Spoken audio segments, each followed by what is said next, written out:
Повод за денешната пресконференција е владиниот предлог за измени на изборниот законник. Сметаме дека е неопходно во пресред на евентуалното отпочнување на собраниска процедура по овој конкретен предлог, уште еднаш јавно да ги соопштиме нашите ставови и да ја предупредиме власта за негативните последици од ваквиот нивен пристап. Да ве потсетам, Министерството за правда формираше работна група заради усогласување на измени на изборниот законник со препораките од извештајот на ОПСЕ ОДИХР. Извештајот на ОПСЕ ОДИХР содржи препораки кои што се добронамерен и драгоцен придонес за подобрување на изборниот процес во Република Македонија. За жал, после месец и пол работа на работната група, Министерството за правда понуди еден текст кој што ги игнорира препораките на ОПСЕ ОДИХР. Тоа не наведува на заклучокот дека всушност работата на работната група била фарса, обичен театарски параван, чија цел била фингирање на процес на усогласување, а всушност кај владата отсуствувала вистинска волја за создавање рамка за фер демократски изборен процес. Од тие причини ќе ве потсетам на некои од најзначајните препораки од извештајот на ОПСЕ ОДИХР, кои што не се целосно или не се воопшто имплементирани во предлогот на Министерството за правда. Една од најзначајните и прва препорака од извештајот на ОПСЕ е одвојување на вршење на државната од партиската функција. Понатаму, ОПСЕ во извештајот содржи препорака која што се однесува на обезбедување еднакво избирачко право на избирачите во Република Македонија и на избирачите од диаспората.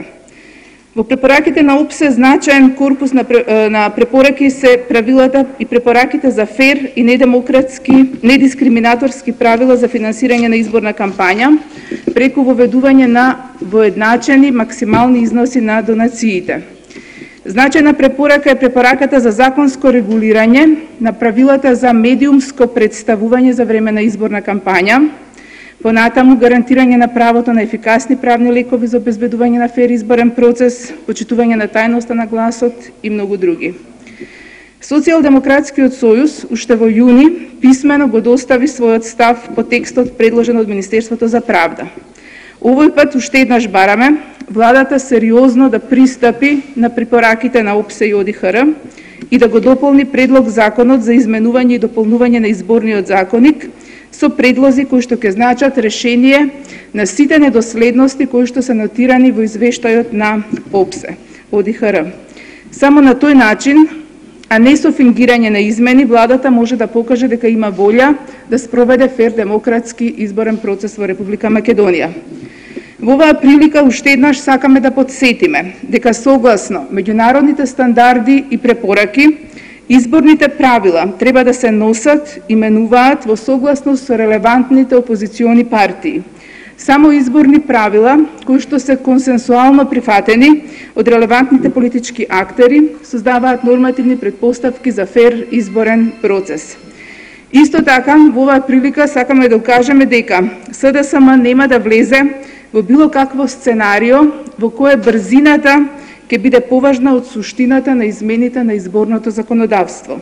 Затоа ја користиме оваа прилика уште еднаш да ја повикаме владата целосно да ги имплементира препораките од извештајот на ОПСЕ ОДИХР и да се откаже од намерата да го повтори минатогодишниот нелегитимен и недемократски процес на измени на изборниот законник.